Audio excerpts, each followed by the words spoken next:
Welcome everyone back to the Fleetway Sonic Experience. And folks, already into episode 3, we're hitting the ground running, and we've got big stuff on this episode already. Which, oh man, do I even want to lead into it? Because this stuff, it's a little silly, folks. Do I have to say it? It's a little silly. We get introduced to something big, but the rest of it, a little silly. I don't know, man. Look, there is some good stuff here, but oh my god.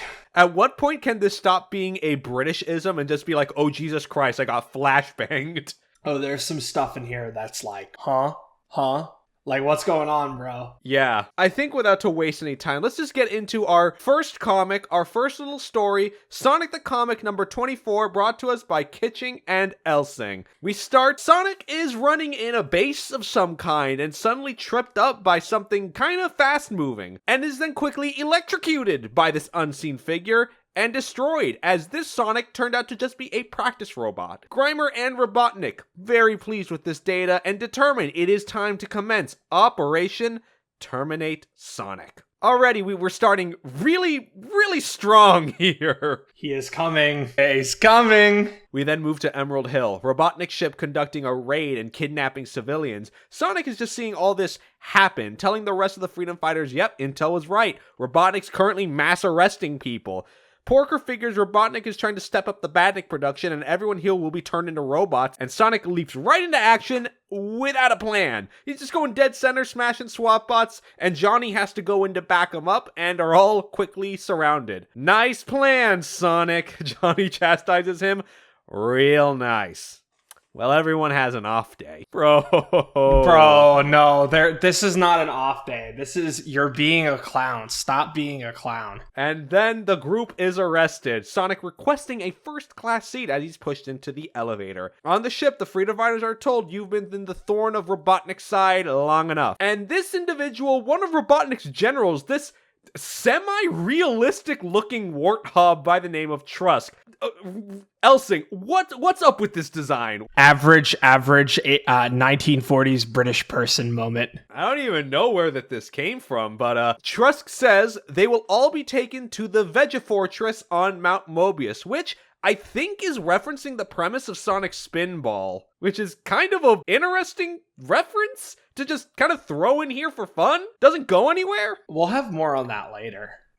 Porker recognizes this as Robotnik's Badnik processing plant. Trusk goes on, Badnik technology has improved greatly recently, and you will all be slaves dedicated to the great Robotnik. And Sonic says, yeah, well, that's all sounds well and good. I think I'm gonna settle on rescuing the prisoners. By the way, look behind you, ugly. And their ship has now been tailed by a flying pirate ship. In fact, the ship of Captain Plunder himself. They get in close, pirates come aboard. Johnny says, Sonic, why didn't you let us know about the pirates and this is your whole plan? And spoil the surprise? Man, this is a downside of Sonic being able to read, because he read The Art of War and took it a little too seriously. Sun Tzu's The Art of War, as interpreted by Sonic the Hedgehog. So the Freedom Fighters join in the attack, smash the swap bots all around. After the rumble, Porker and Flitch are talking back and forth, reminding about the deal, the pirates get to plunder, and the Freedom Fighters have extra muscle in return. So Flitch tells Porker about the deal. This all came from, the captain was asking about the Chaos Emeralds. And Porker's laughs like, oh yeah! Those Chaos Emeralds! The one that Sonic's keeping nice and safe in the North Cave on South Island! Those Chaos Emeralds! Why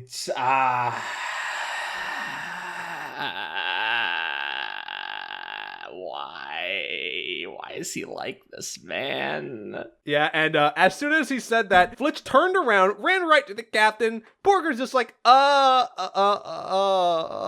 So Porker rushes to Sonic and warns him what happened as Flitch gave them info to Plunder, and the pirates off in a hurry. And that's this one Sonic story in issue number 24. Good start. What's up with the Vegafortress, though? Why'd you just throw that in there? I'm not complaining. Don't get me wrong, because this...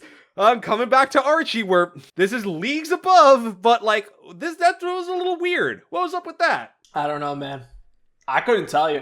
But, well, folks, issue 24 comes after that. It's the first milestone issue of Fleetway Sonic. Do they celebrate milestones out there in Turf Island? I don't know.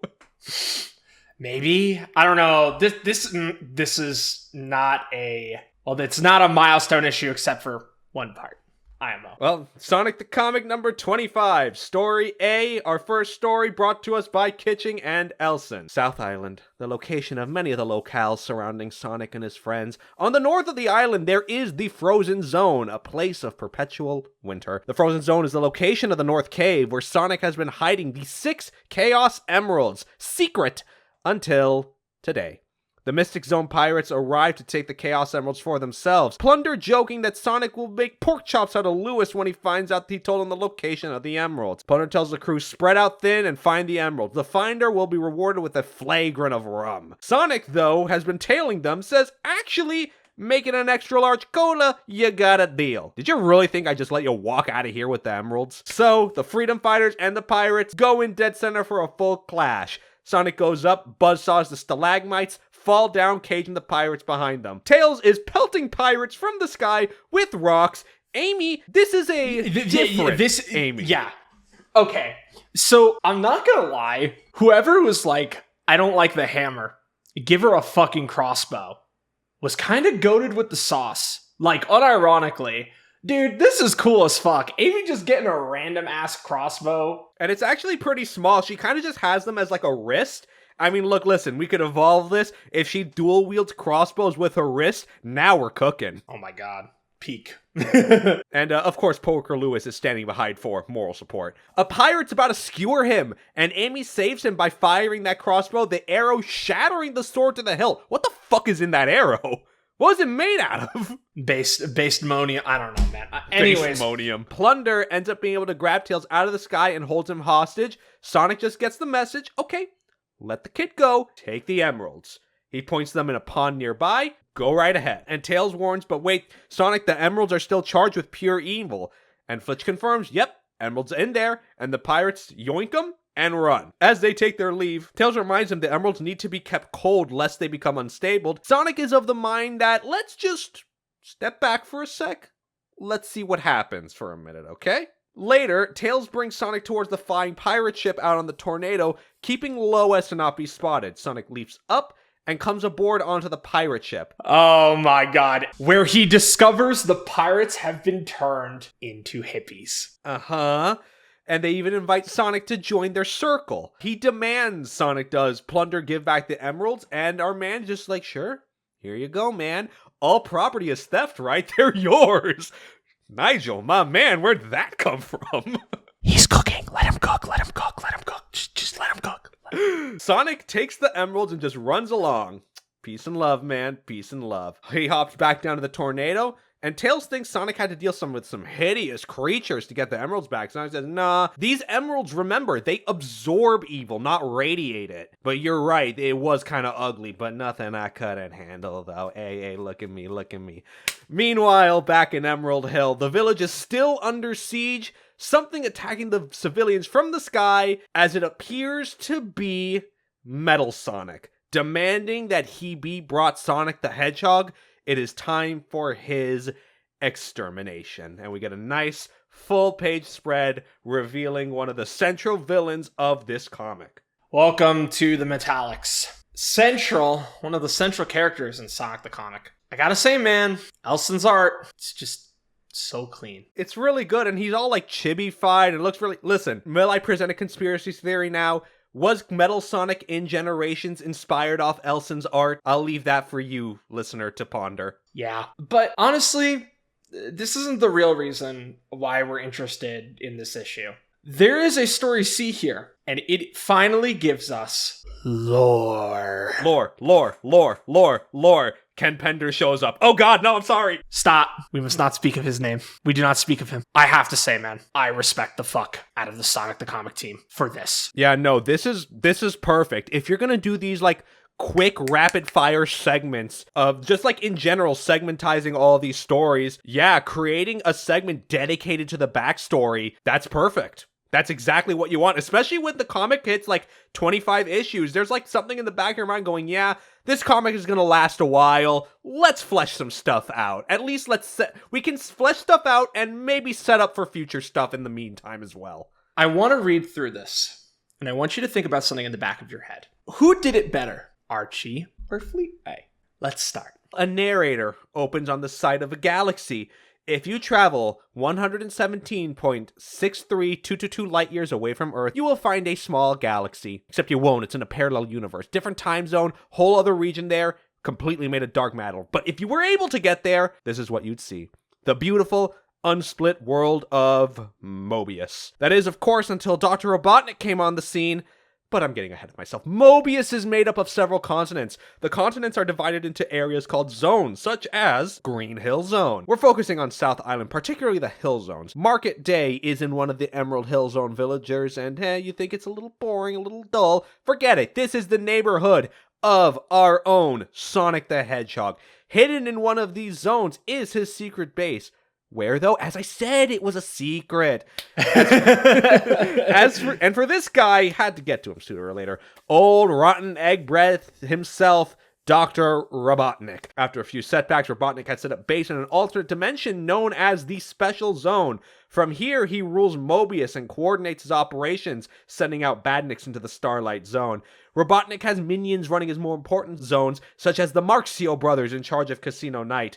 They do take offense to being called minions, but nonetheless. Orbiting Mobius is the Miracle Planet, so to some as the Little Planet. This beautiful place is completely unspoiled and apparently uninhabited. Apparently.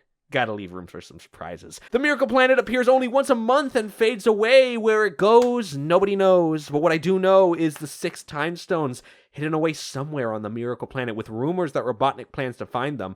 With them, he could control time itself and become unstoppable. But that will never happen. So we hope. So, Robotnik is the ruler of Mobius, the whole planet choking under his evil influence. And while he no longer has the Chaos Emeralds, he still rules the planet. However, Mobians of sound mind know that Sonic is on the good fight and will one day overthrow Robotnik for good. Believe it. He That's a flashbang in my mind. Yeah, he appears yet again. Anyways, me, you're wondering about, your humble narrator? Only I know all there is to know about the world of Mobius because I am Dr. Kintobor, as we see the computer. Alright, so while this is not the whole picture, I really have to say it. I adore this. I think this is so perfect for this era of Sonic. It is diverse enough to be its own thing, but it is so in line with the games that it feels like it just fits in. Yeah, especially in this era, we're talking like 1992, 1993 era Sonic. Like, this is kind of it. Like, I think if Sega wanted to incorporate this as the official canon, I don't think it would be out of place. None whatsoever. And, there's some little silly things here and there, don't get me wrong, but, like, I don't know, it feels so much more what you could expect from Sonic at this time. I think it is so picturesque at feeling out what Sonic is without much of an identity in terms of, like, the games. And it's able to perfectly capture that. I can't overstate how impressive that is for this time period. Sonic the Comic, man. When it cooks, dude, like, you can tell how much they cared. Even for something so simple and silly as the blue hedgehog and this and that. No, you could tell they liked this. And they were really having fun building out their own, like, slice of this world. Oh, yeah. And I think it's fantastic. I don't know. No notes. No notes. I'm so impressed with this so far. I wanted to save this till the end, but I'm really surprised how hooked I became on Fleetway Sonic, like, right early on. I figured that, like, there's going to get some real interesting stuff later on, and I know that's going to come. but like I didn't expect for the simple stuff like this to be so attractive to me. I think the big reason that it's attractive, and look, we're comparing to Archie. Archie has this problem where so much of its early runtime does not incorporate into the rest of the comic. Those first 25 issues, nothing happens. Like, nothing. They're just silliest Saturday morning cartoon romps, and that's fine if that's what you want to go for. There's nothing wrong with that, but my personal kind of wider scope theory as far as Fleetway versus Archie is, I think the fact that Archie Sonic started as a spin-off to Sat AM is definitely its biggest detriment. Fleetway Sonic starting to the game's core, yeah, they pull in a little bit of elements and inspiration. Not even elements, inspiration mostly from Sat AM. That's kind of your best case scenario if that's the direction you want to take this comic in. I mean, look, and again, we're trying to keep mention of it to like a quote unquote minimum, but like I also think the beauty of it is that when they're creating lore and ideas, they are really trying to make this fit with the world. I think a really big problem that Archie had for a very long time is that its world and lore was being shoehorned into a Sonic comic. Mm-hmm. And it never felt quite right. There were times it did, but a lot of the time, no, not at all. Yeah, could you imagine elements from the games being introduced to the comic only to be, like, effectively it was forced in and had to be worked around? That is a massive problem that early Archie contended with. Meanwhile, Fleetway is seamlessly integrating its own ideas, characters, storylines, and concepts, using the games as a base, and then going from there and making everything feel part of a wider, more natural whole. We're going to talk about it a little later in this episode, but Tails gets his own fucking adventures and shit like that. And you want to know why they work? Because they're completely separate from the main story and the main comic. They're different and weird, but they don't feel out of place. I have one theory as to why it works, and it's going to be very interesting, folks. It's going to be very interesting. So without further ado, let's move along to issue number 26, our first story, Kitching and Elsing, as always. We open on the Freedom Fighter base. Sonic, gaming, chilling out, complaining about the new Marxio game. Who cares about the adventures of three electricians? Where did Robotnik get the technology to pull these three out from a video game? I am very interested to know this. Doesn't matter though. Johnny's calling for his attention. They're getting a call on the video phone.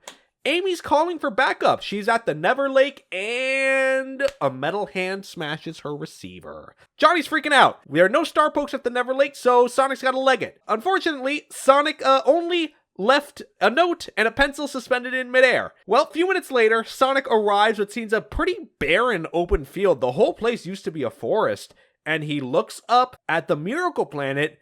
It looks like it's been completely roboticized and chained to a mountain with Robotnik's face marked into it. That's where Amy calls out to him. She's been placed on this rock pillar and it's too steep to climb down safely. Sonic spirals up it, cutting the steps as he goes up, and asks Amy what Robotnik is doing. This Miracle Planet looks different somehow. Amy says he's turned the whole planet into his base of operations. Ah, that's real interesting. Now, can you tell me how you were dumb enough to get placed up here? Uncalled for, God. Sonic. Uncalled for. God, he really is just like king of misogyny, man. Like, that's crazy. But then a robotic voice says the subject was placed there on his own call. Throwing a rock towards the two, he introduces himself as Metallix, the Metal Sonic. I serve the great Robotnik and I am your destruction. So now, here's our proper introduction to Metallix. Yes, he looks just like Metal Sonic. He is Metal Sonic for all intents and purposes, but the name change. How do you feel about this minor difference, all things considered? Distinctifies Metal Sonic, at least in this canon. I think that they wanted to somehow give him his own unique identity, besides Metal Sonic, a unique name. Which is fine. The name Metallix is going to obviously gain a lot more meaning throughout the comic. This is something that we know as the comic gets deeper. Again, this is the only thing we really know about Fleetway at a glance. Again, we don't know any of the particulars, but we do know that the name Metallix has a lot of meaning. So I like that this is sort of their way of carving out their own niche. Again, it's small stuff like this that's Welcome. Sonic chain hops the rocks that Metallix is throwing at him, getting closer and closer until a large boulder is thrown, unable to be jumped over. Sonic burrows through it through the air, as Metallix was bragging about a 98% chance of Sonic's demise, but Sonic says that 2% was all he needed. Launches himself onto Metallix dead on as he fires a laser beam from his chest, just barely missing Sonic. And the battle's just happening way too fast for Amy to even perceive what's going on. As the dust behind her, a shape is starting to walk toward her. She thinks it's Sonic, but it's Metallix, proceeding with termination. But the calibrations were off, and Metallix collapses from its syntax errors, thus leading Sonic to just walk out of the dust. He's a little bruised, but Amy supports him. Sonic tells her, hey, you know, Amy, have I ever told you that pink is my least favorite color? Oh, Sonic, you say the sweetest things. There's something I do want to talk about in terms of this dynamic. I read, like, just before we started doing the podcast in earnest, I read that Nigel Kitching, when he got the materials, he interpreted, like, Amy's crush on Sonic as not really a crush, but more like Amy deliberately trying to annoy Sonic. Which is an interesting way to look at it, I guess. A Nigel buddy, what? Yeah, I feel like that. I feel like that says something about Nigel himself more than anything. I don't know, man. You Brits are weird. I don't know. Average British male moment. I don't know, man. I don't know. Amy turns around and screams, Sonic being a little annoyed, but Metallix backhands Sonic, knocking him to the ground. He's only at 30% capacity. Conclusion, tactical retreat and use of live bait. That being Amy, her taking offense to the use of live bait. And he takes off towards the Miracle Planet, Amy in tow. Sonic even more pissed at this situation. Man, that girl really should rent herself out as a professional hostage. Okay, man. That was like almost funny, maybe. I suppose someone has to rescue her, but why does it have to be me? As he runs up the chain towards the planet. He's such a fucking asshole, man. Oh, man. We gotta do, like, once we're done here, we gotta do a real, like, character dissection of Sonic, because, Jesus Christ. Does he get better, guys? Does he get better at all, or is it like this? I mean, I'm interested. Maybe he does get better. Maybe he gets worse. Oh, no. Well, anyway. Can you imagine if he got worse? What would worse even be like at this point? He's just, like, straight up a misogynist? Because he kind of already is.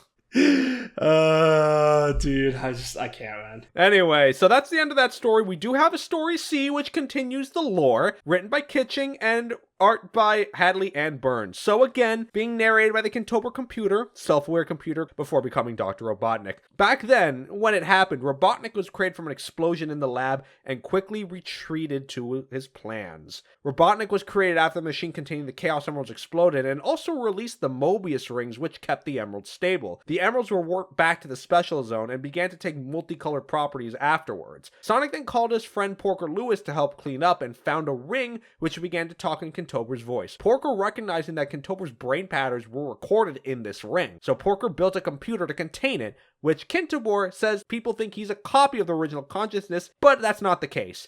I am what remains of Kintobor. Porker spends the days digging through Kintobor's files until one day, Sonic and Johnny were out and encountered the first Badniks, machines loyal to Robotnik. Johnny's grabbed, taken to be roboticized before Sonic tries out this move he's been working on. Does his now all-reliable spin attack, jumps up, and breaks the Badnik carrying Johnny and takes out the second one, this Badnik containing Porker. He explains that the Badnik was the one in full control. He's basically a living battery. Robotnik's gone mad. He wants to rule the planet. And before they knew it, all the animals around were being kidnapped and replaced by Robotnik's Badniks. He has no previous time, Robotnik does, as his memory of Kintobor. Even Sonic was a surprise to him. Sonic would chase Robotnik off South Island and even find the missing Chaos Emeralds before Robotnik did, and for a while, it seemed Mobius's problems were over. Do you want to comment? This is an interesting kind of like... This basically is the adaptation of Sonic 1 in Fleetway, is it not? In a single panel. By the way, something that I kind of like here is that they've basically just been like, you want to experience that adventure? Play the game. We're not going to retell it to you.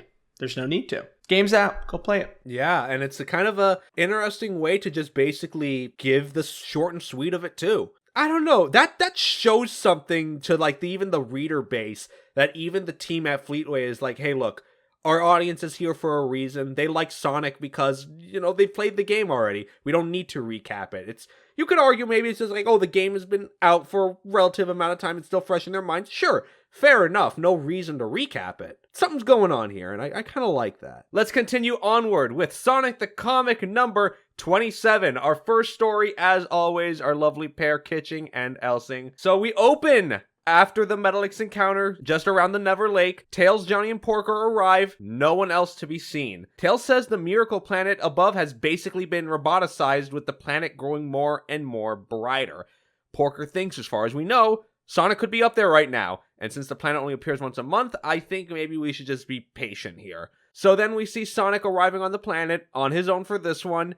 It seems like he landed in collision chaos, covered in filthy machinery. Something as uncool as this has to have Robotnik behind it. And then suddenly, Amy appears. Oh, and she's like freeballing it, runs to Sonic. You came all this way to save little me. Hey baby, anybody can make a mistake. The levels of, okay, we aren't even, I'm counting the panels. 1, 2, 3, 4, 5, 6, 7. We aren't 7 panels into this comic, and we have misogyny.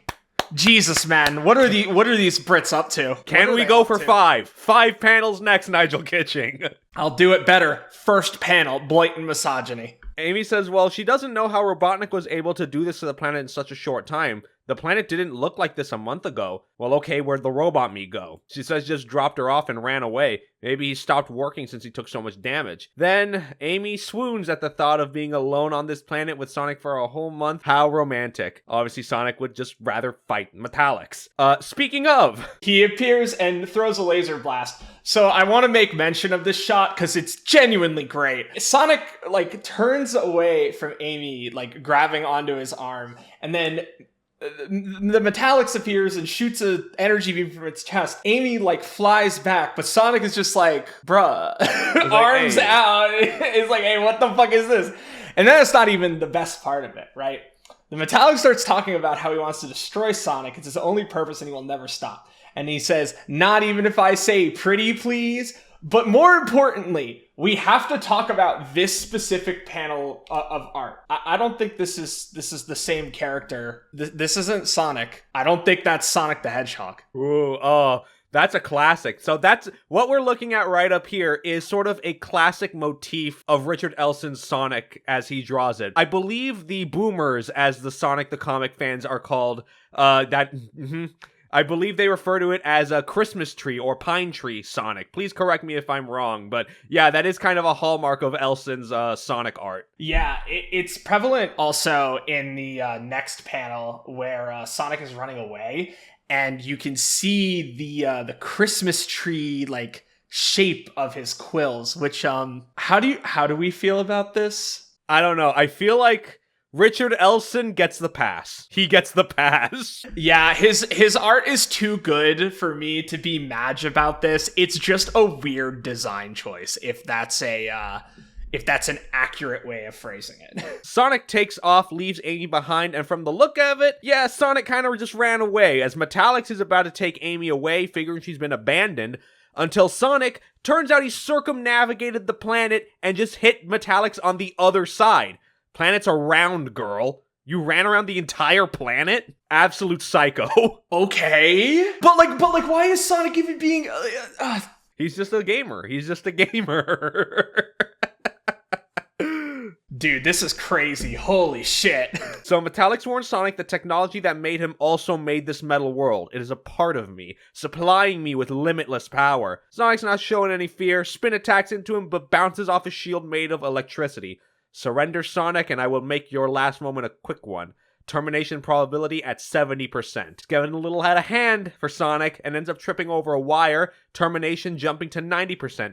Little options left till suddenly Metallix takes a hit from another Sonic. Now completely taken out this time. So this Sonic, a much smaller looking one, turns out to be from the future and directs Sonic to first jump into this beam. No time to explain. Oh, so in the future I turn into a midget?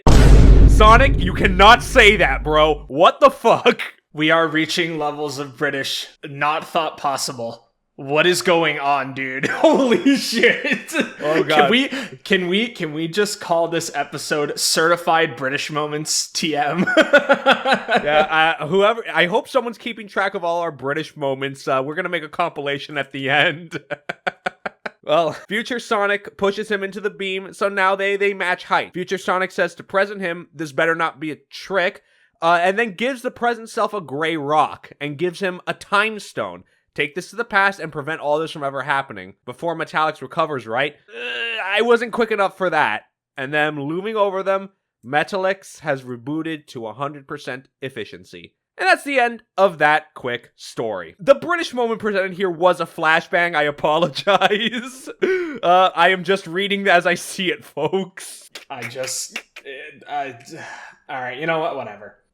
Just moving along. Next story. Our C story from Kitching and Hadley and Burns. Continuing on the lore dumping. We're continuing the story of how we all got here. So shortly after Sonic defeated Robotnik for the first time, he brought the 6 Chaos Emeralds back to his underground base, studying them with Porker and Johnny. They determined the emeralds are giving off strong levels of radiations, and suddenly their energy causes them to dissipate and just vanish. Sonic took the full brunt of it, and the latent chaos energy turns him into Super Sonic. He's doing his best to contain it, but he flies out the base into the sky in a frenzy, leaving his friends speechless. Kintobor explains when the emeralds are kept together, they become unstable. An energy surge will then send them all back to the special zone. But after some time, Sonic eventually calms down and turns back to normal in the swampland zone. Nearby, sounds like somebody's drowning, and Sonic sees 2 tails poking out of the water.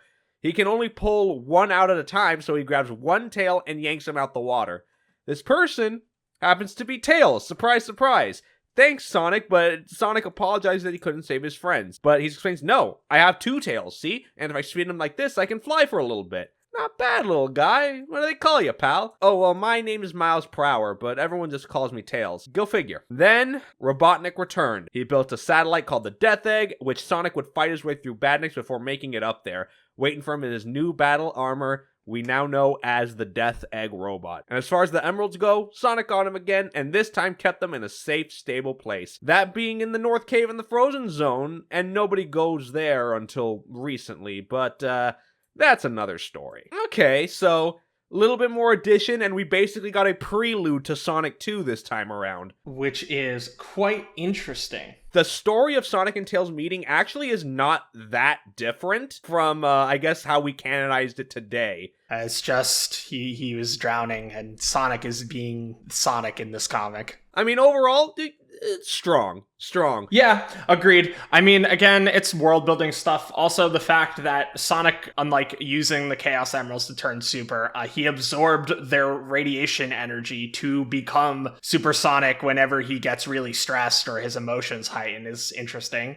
Okay, cool. I like this. And actually, since we're bringing that up, someone on our Patreon reached out to me and they mentioned that a lot of the characters in Fleetway Sonic are kind of like parodies or characterized in similar ways to Marvel characters. Specifically, Super Sonic is like knocked off on Incredible Hulk. So, you know, the radiation, stress, turning into the yeah. I see. Actually, you know what? That is a good comparison. So, on that note, we'll move on to number 28, issue 28. First story, as always, Kitching and Elsing. So, carrying it on from our last time, we're facing the Metallix right in front. Future Sonic tells present Sonic to run. The Time Stone will do the rest of the work. And tells present Sonic, don't worry, you'll figure things out. I did, after all. So Sonic's on the run, and he sees stars burn around him, and suddenly is thrown back in time, this time led by the Time Stone. Sonic arrived in the past of the Miracle Planet. The Time Stone seemingly disappeared from his hand. There's some smoke in the distance, and makes a run towards it.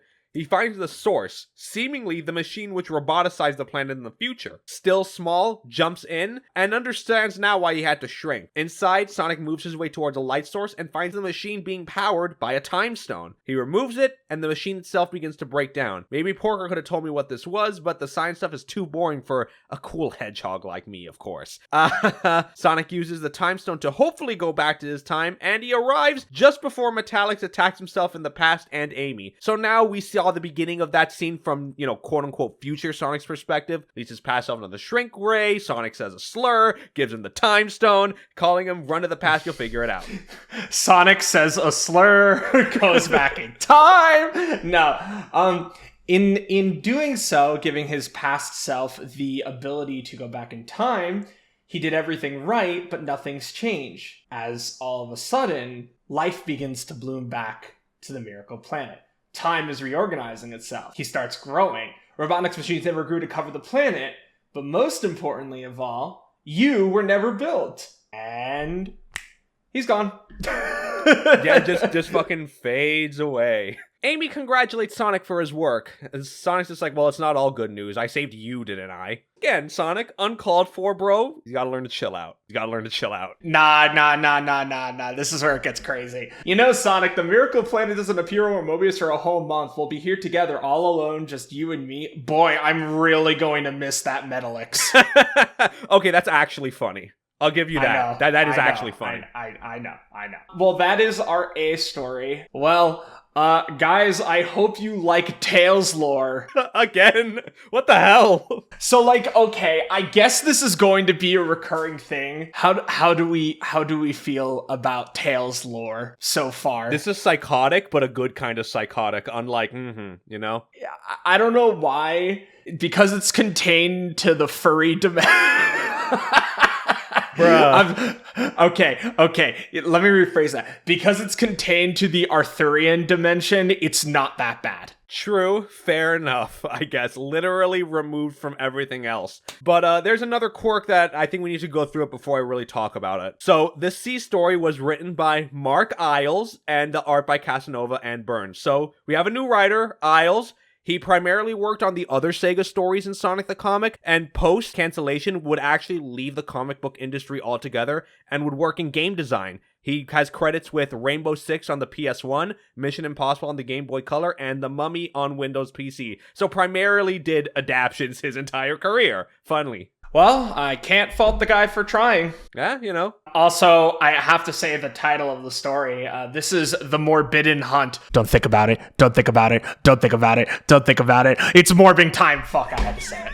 We open on the Emerald Hill. An animal is telling Sonic and Tails about the situation and leaves Sonic to jump into action and leaves Tails behind once again. He'll be done before he knows it. And once again, our boy Tails, very sad he's missing out on the action, until another portal to the Nameless Zone opens. Oh god, not again. And this time, Tails just doesn't even fight it. It's like, alright, they're just gonna pull me in anyway. What do you people want from me this time? And then he arrives in this, like, medieval-style village, met by Shaman Warple and the village elders. Warple tells him they learned from the Enchanter Kings how to summon portals in case they were ever in need of their champion. And once again, Tails is trying to explain the truth of the situation, but they take it as just him being modest. They present Tails his armor and explain why he was summoned. Last night, 2 goblins came to town and kidnapped 2 kids by the name of Jimmy and Jilly. They rode north toward Castle Morbidden. With Tails' sword and armor, he is marched toward the castle. By they're kind of like pushing him along, and he's asked to rescue the kids. Also, you know, he asked that they call him Tails, but they are still not listening. On the way out, he's met by the mom of the kids that were taken. You'll be able to rescue my babies, won't you? I'll try to get them back for you. You know, if only Sonic were here, you know? But Mom figures that his assistant will just slow him down, but Tails is just like, nah, I'm not even gonna fucking bother trying. You people are crazy, and I'll try to get him back. Meanwhile, in this Castle Morbidden, the Goblin Queen Vulpicula is waiting for her brother to return with those foxers, intending to hunt them for sport. Her right hand Lemuel says that she could have gone herself, but throws him off the throne space, saying that these foxes should be coming to her as she is the queen. And we see Tails nearing the castle, marching across a chasm, unknowingly being stalked by a griffin looking for its next meal. Before we move on, I will, if you guys are like reading along with us, turn back a page or two and just look at the one page where it's like the Goblin Queen describing the situation. Like, if you were like flashbanged, you would not think this is from a Sonic comic at all. I was about to say, okay. So, like, in terms of the plot, it's very, like, Arthurian, whatever, right? But, like, the art style and the draw and the work here, this does not feel like Sonic at all. You're right, it doesn't, but, like, it's still good art, objectively. Like, we're not No, yeah. We're not saying that it's bad art. It just doesn't fit in line with, like, everything else. Which is why Tails also looks off here. Also, does he know? Does he know? No. Save this one for your Discord icons, guys. Bro, why, like, Why does Tails have like the hi how are you type beat face? Oh man. And you know what? That also brings me to another point. Something we've been seeing pretty regularly is obviously Tails trying to like tell the truth of the situation and no one's really listening to him. You know, it's kind of interesting considering the common discourse around Tails nowadays is that people think of him as being too reliant on Sonic and trying to like call out for him and being too dependent. And that's all like fair and correct. Don't get me wrong. Here, exactly here, works, and it only works here because Tails is specifically in over his head. Yes, and that's why it's good. Let's continue on to the most pointless story in a comic I have ever seen. Oh my god. Dude, look. We've talked about stories where like nothing happens in like Archie. Bro, what was the point of this upcoming Sonic story? Well, I'm sure we'll have much riveting debate around this in Sonic the Comic number 29, with Kitching and Rodriguez as our creative duo. We open on Aquatic Ruin, the narration explaining that the bed of the lake often faces earthquakes, and as a result, objects underwater often get raised back up to the surface, objects not seen on Mobius for thousands of years. And what's being raised up is some kind of Atlantis-looking structure. Meanwhile, in Sonic's base, the Kintobor computer is warning Sonic about this seismic activity. Probably nothing, but maybe worth checking out. Sonic's like, alright then, where's the gang? Well, Johnny and Porker are still on their recon mission, and Tails has, once again, gone missing, being the protagonist of a D&D campaign. And Sonic says, yeah, Tails has been disappearing pretty regularly. I wonder what he is up to. Whatever. Sonic goes to the star post, activates it, and hops in to warp to the Aquatic Ruin Zone. Upon arrival, Sonic sees the architecture, thinking the statue he's seeing could be, some kind of king-size badnik. But he's there and ambushed by these little wisp badniks, the little flies that buzz around. He's dodging incoming laser fire, quickly taking out the badniks, typical for Robotnik to station badniks in the zone he has no use for. But one of them shoots Sonic head on and he just eats it. All Sonic's able to do is to throw a large rock to hit it. The little wisp saying there's no way Sonic can take him out and free my organic battery. Oh, organic battery. That's a living person, you badnik. And he punched the rock and frees the Flicky inside. And tells all the animals he freed, find a safe place. I'll come back home to take you later, okay? Okay. But then Sonic realizes arrows are being fired in his direction and jumps back, unknowingly going into the lake. He just kind of floats on downward. From underwater, he kind of sees around and thinks, how can a civilization build something so grand and just go? Feeling another earthquake, loose pillars fall near him and end up hitting him down. And he quite literally cannot reach the air bubble in front of him and thinks, some days it's really just not worth getting out of bed. Faced with a deadly situation and all you can do is quip, huh, buddy? But like, you chose to check this out, man. It's on you, buddy. Not us. It's on you. It's on you. Nearby, the statue that he saw activates and goes into the water and frees Sonic from the pillars and bringing him up to the surface. Sonic then asks if he's going to be taken to Robotnik, but this giant does not know of any Robotnik. This being is a sentinel, built by the civilization to guard this city. I have been dormant for over 2,000 years. Well, I'm a heavy sleeper, but that's ridiculous. As the city begins to sink, his master's prepared to leave the planet, and due to him getting caught in a trevor, was left behind. So your master's left without you. Charming. He was built to protect the city, but with it sunk and abandoned, my work is done. And fucking disassembles himself. Sonic is begging him not to. Well, we could use someone like you against the Robotnik, but it's too late. Deed's already done. Sonic just looks onward, goes, well, thanks a heap, buddy. Just turns around and leaves. What was the point of the story? What was the point? What was the point? What was the point? Lore, what maybe? Was the point? But like, I want you to think about how much of this runtime of this story was like for anything meaningful. 4 panels, tops. Out of all the panels in the stories had any meaning. Yeah, this is not like Kitching at all. There's usually a bit more depth here with him, This is a filler comic. I don't know if we're going to get more of these in the future, but this is hard filler. Hard filler. But what is not hard filler is this next story. We're back at it with Tails, Isles, Casanova, and Burns, our creative team. Back in the Nameless Zone, Tails is barely dodging a griffin trying to swoop in to eat him, but it ends up literally eating dirt. Tails is very much regretting writing all those letters about his bravery, really wishing Sonic was here right now, and this griffin's not giving up hunting Tails. Despite being in hiding, is caught and dodges the bite, only for the Griffin to fall into a chasm. Thinking quick, Tails is able to fly away, surprising the Griffin enough for it not to fly, and it ends up landing on the ground neck first, snaps his neck, death on impact. Oh. And with dumb luck, nearby there are these two, like, fox centaur hunters things saying the dreaded Griffin is no more. Thanks to this champion, it is vanquished. And they approach Tails, thanking him for his effort. This Griffin has been terrorizing our village for weeks. We owe you a debt of gratitude. They offer to bring him back to their village of Port Stable. Tails explains, oh no, I was really running away from it, but again, they're taking it as him being modest. Is there anything we can do for you, Sir Tails? And he explains his quest to them and tell Tails they spotted a goblin flying ship heading towards Morbidin. Take our swift boat to aid your search. And as he begins to sail away from the city, he again thinks Sonic really should have been the one called out here. And he begins to near an island, being unable to stop the boat speeding into the beach, maroons, and ends up being thrown off and landing right in front of a goblin dressed in full regalia. Things are kind of not so great. Tails is really just dumb-lucking his way through this entire situation. Peak MacGyver, I feel like, is the best way to describe these Tails comics. So we're moving on to issue 30. I obviously when we read these comics, usually I skip to the Sonic story. Sometimes other things catch my eye. So like, why is the cover of issue 30? It's Skates from fucking Streets of Rage pointing at the cover with a gun in his hand, and it says Skates demands vengeance. Like, I'm sorry, this shit is so funny. I do appreciate them, like, diversifying the covers and showing off, like, the other stories in the Sonic the Comic magazine, or however you want to describe it, Yeah, agreed. It doesn't all need to be Sonic, which is good. 30, our first story brought to us by new writer Lou Stringer, and Helium Burns are our creative team. So, Lou Stringer. This guy is the second most prolific writer for Sonic the Comic, obviously being behind Nigel Kitching, and was specifically brought in to contrast Kitching's writing style.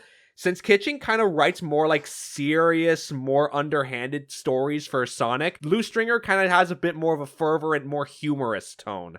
So there's like a balancing act being done here. And beyond this, Stringer also worked on Marvel UK, Action Force, and the Transformers comics, and today works as a contributor as a strip writer for Doctor Who magazine. Interesting. Well, we open on Sonic and the Freedom Fighters, freeing more animals from a capsule, another victory, and to celebrate, Amy asks Sonic out for a cola, but says he's not thirsty. Until a bear with glassy eyes run towards Sonic asks him for help. The zone where she came from was invaded by some monster. Sonic, can you come with me? Amy does pull him aside, saying, Sonic, I don't know about this. I don't know about this person. But Sonic's like, nah, you're just jealous, though. You just shut up, woman.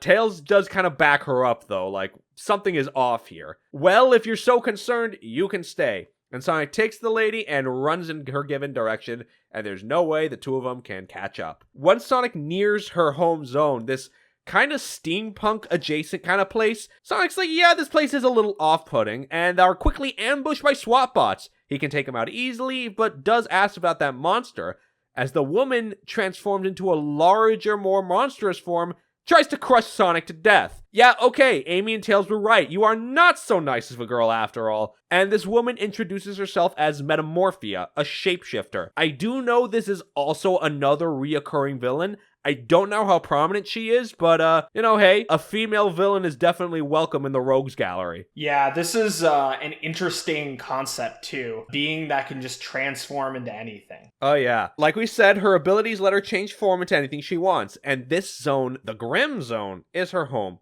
She changes into a gaseous form and knocks Sonic out cold. Calling in Robotnik, the plan went off without a hitch. Robotnik tells her to imprison Sonic and he'll exact his final revenge on that blue hedgehog. Later, Sonic wakes up inside a prison cell and all he knows is that he's not staying, and tries to burrow his way out, but he's bounced back in full force.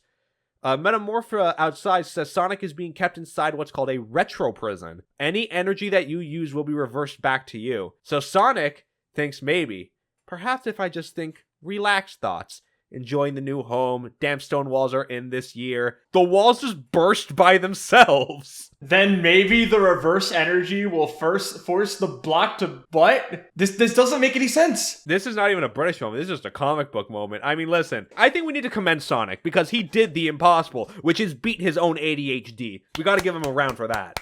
Yeah, I mean, he's kind of built different in that regard. Very few people can overcome that hurdle. It's true, folks. As now Sonic is free, he hits Metamorphia as she mutates into a rocket and launches herself to the other side of the zone. And Sonic can't really keep up with that kind of pace, but follows the smoke trail.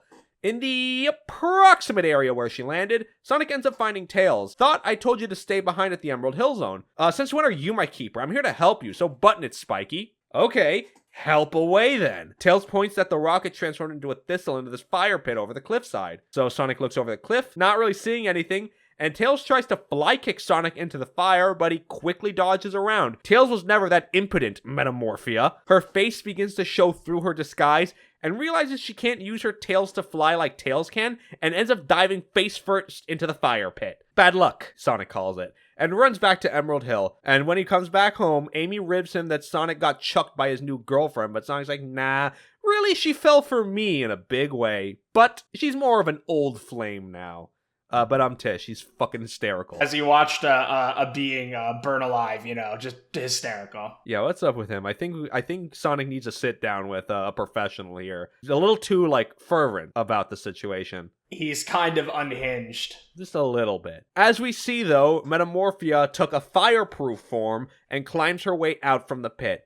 I'll be hot on your trail, then you won't be so cold. Okay, I mean, I know I introduced Lou Stringer as being a bit more a more humorous tone, a bit unserious, but this was a very solid, first story. Especially introducing a villain that will be assumedly reoccurring more often than not. Yeah, very, very strong first story from Lou Stringer. Yeah, I mean, I like this concept a lot, and I think that the idea of a morphing villain is unique. I think the cool thing about this villain is that there's clearly potential to do some really unique concepts, especially with Deception, and I guess Megatox was also another weirdly unique villain that exists. So I'm interested to see what the Sonic the Comic Rogues Gallery looks like, because when our Rogues Gallery was Ixis Nagus, Mammoth Mogul, Chex Notes, Villain of the Week, Sandblast, Freedom Fighters, ? Not all of these are bad, mind you. Some of these are good, but just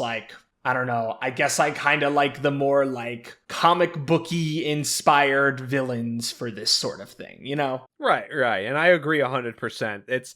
It feels a bit more in place. Is yes. Kind of what we're going for here. So, with that being said, see story again following Tails, Isles, Casanova, and Burns, our creative team. Tails actually landed in front of the Goblin camp. The Goblin that he landed in front of turns out to be the Prince Calatus. One of his soldiers say they ought to cook him, but he's smacked down. Catalyst begins to lead Tails. Tails, buddy, you're my friend, aren't you? I am. And he's taken to his tent and finds the kidnapped kids, Jimmy and Jilly, perfectly safe, eating and drinking to their heart's content. When they're here with Catalyst, he lets them stay up as late as they want, drink as much lemonade as they want, and they even get to play with the sword. Catalyst says he wants their help to play a little trick on my sister. Do you want to help me too? And these kids vouch that this guy is not a nasty goblin. So listen, folks, as any keen fantasy aficionado knows, this is sus as shit, to put it lightly. Yeah, I mean, this is giving off mad, hey kids, want to come see a magic trick in the back of my van energy? I mean, hey, you said it. And of course, Tails is not buying this. Well, I've never heard of a friendly goblin before. Do you think I'm stupid? Little, that was racially motivated, Tails. You gotta relax here. I know what I just said, but gotta relax. But, no, of course you're not. But I do have work to do now. I will let Jimmy and Jilly explain. So they say Catalyst is the brother of the Goblin Queen. He's bringing them to the castle to play hide and seek with her. But the trick is we're going to be hidden so well, she'll never find us. Good joke, huh? And Tails only thinks Sonic probably would know what to do in this kind of situation. And fortunately, he just plays along and they all arrive at the castle. Catalyst telling them what to do. And remember, Volpicula calls hide and seek fox hunting. Lemuel thinks that they're all rather small, but she says that they're perfect. Let's start the hunt now. And tells the foxes, be good sports about all this. Her red jackets will be looking for them too, but nothing will happen until I catch up to you. So Catalyst goes forward to clear the corridors and tells the three foxes, remember what I told you. But Pakula tells them, start running, we let the hunt begin. Jimmy tells Tails, I don't think this game's very fun anymore, but Tails thinks all we gotta do is just find that hiding place Catalyst told us about. Unfortunately, all doors look the same, and the three are spotted by Pakula and are chased down the hall, cornered, three little foxes caught in a hole, and Tails ending it to say leave them alone or you'll be sorry. The severity of this situation is not really being shown properly, in my opinion. Yeah, this feels very abrupt. Yeah.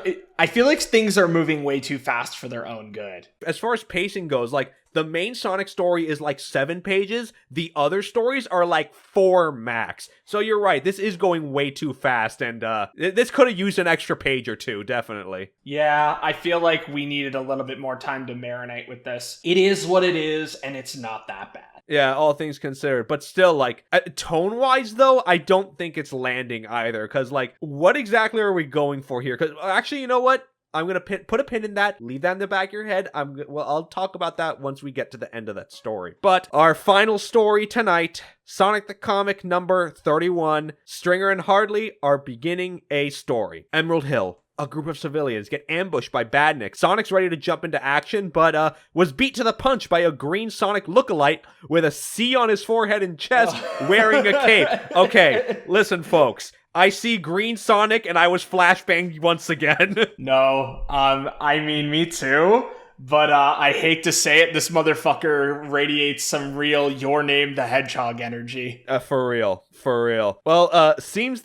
It's funny you say that. It seems like this guy can move even faster than Sonic 2, and it's not a trick. The Badniks are being taken out in no time at all. And this guy introduces himself as Cosmic, the fastest spiky thing alive. Heard about your efforts against Robotnik? I thought I'd show you how it's done. All right. What DeviantArt kid did you threaten to take this from? What is this? This is some very interesting thing that they've come up with. It's so bizarre. It feels like a parody being done in the past. Like, this is some very 2000s era, like, Sonic fan bullshit. And it feels very parodic. Best thing I can say, it's ahead of its time, folks. Surely. Oh no. Sonic insists he's doing fine against Robotnik. I don't need any help from an imposter like you. So Cosmic suggests a race, and Sonic instantly accepts. Tails tries to warn him that this is a trap, but he's not listening. Well, if I never see you again, Tails, I'll always remember you as a two-tailed little dimwit who's always whining. What the fuck? Come on, man. Come on, chill. What the fuck, dude? Tails just take that as the pretender getting under Sonic's skin. Man, one day they're all gonna snap.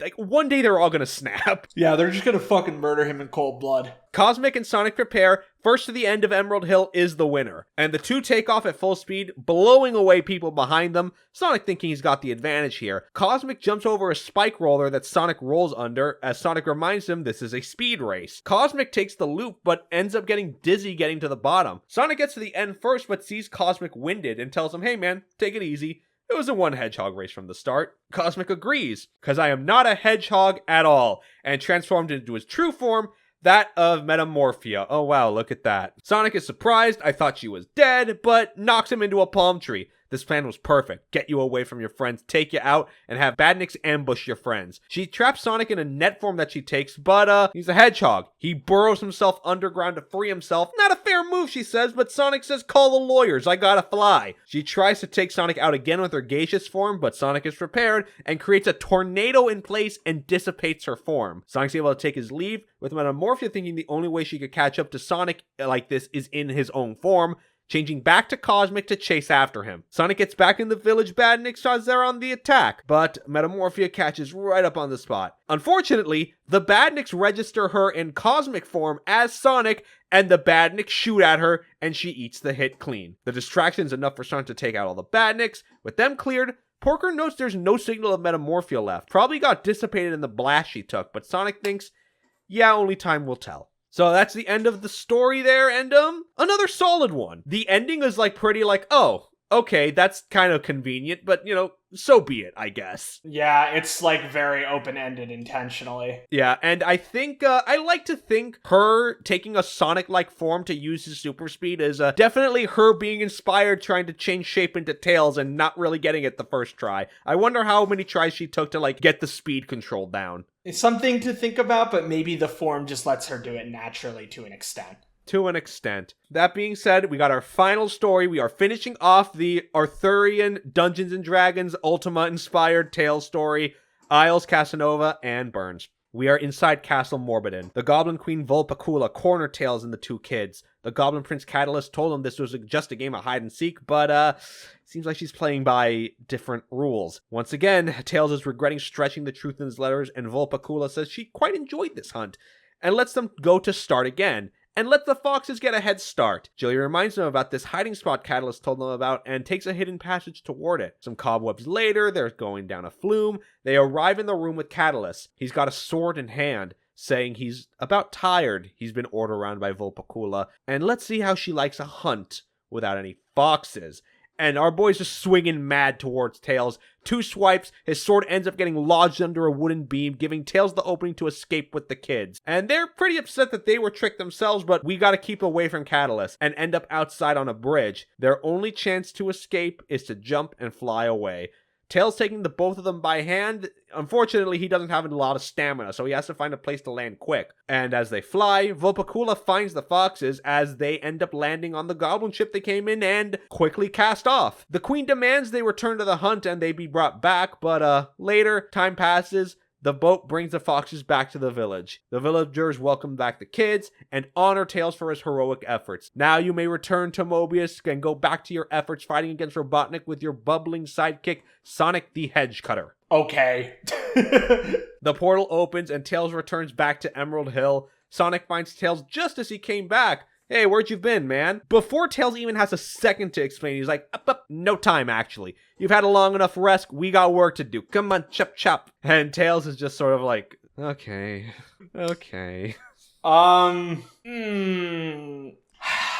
This was an interesting set of comics, wasn't it? It sure was. I don't want to say it was bad. No, it just kind of is. I mean, as far as this Tails story goes by itself, I kind of feel it as a mixed bag, because on the one hand, it ends with Tails, like, truly, like, not dumb lucking it, like, getting his way out of a situation and actually earning, like, the victory of the day. Very good, very cool, very glad about that. On the other hand, the tone of it feels very irreverent. Like, it's implied that, like, yeah, she's gonna fucking, like, skin them alive and all that shit. Like, it's very much implied. The tone is just kind of not giving that same implication either. I don't know if it was just, like, them holding back because it's ultimately a kid's comic at the end of the day, and that's just too dark. I don't know. If that's the case, maybe you should have gone a different direction to begin with. I don't know, man. Some of these stories were weird. The Little Planet story was interesting, but The Little Planet story was pretty good, though. I mean, the Metallix goes hard. It's gonna go way in a different direction. I know that much. I don't know the particulars, of course, but, like, Metallix is gonna be different compared to what we know of Metal Sonic. That's for sure. I'm interested to see where this goes. In terms of, like, overall feelings, yeah, this set of comics wasn't very great, but you know what? That's okay. I am interested for next week. Get excited, because we are going to be doing comic stuff, and hopefully the story picks up a bit next time. Yeah, definitely. I really need to see some more development and some more, like, continuity being built here. We were off to a great start with the Metallix, even Metamorphia. We're off to a good start here, but I need more. The Tails stuff, it's very funny, considering it's, like, in a vacuum. I don't know if they're going to be willing to commit to that point. Will it affect the larger world? That's my question at this point. How is this going to affect the larger world? Is Tails actually a chosen one? I'm scared. Great question. Let's find out. We'll find out next time, and for the next set of comics we've got, folks, buckle in. What's the time? The year 1994, right? And we were introduced to a very special character that year. Oh no. That's right, folks. Next set of comics, we will be introduced. Everyone's favorite, my man, Knuckles the Echidna. Are you guys ready for echidna lore? I'm not. God, this dude is so stupid. No, but like, listen, they have the chance to do it right. But we don't know. We don't know. We'll see. Knuckles the Echidna, folks. We'll see you next time on the Fleetway Sonic Experience. Knuckles the Echidna, what have you got?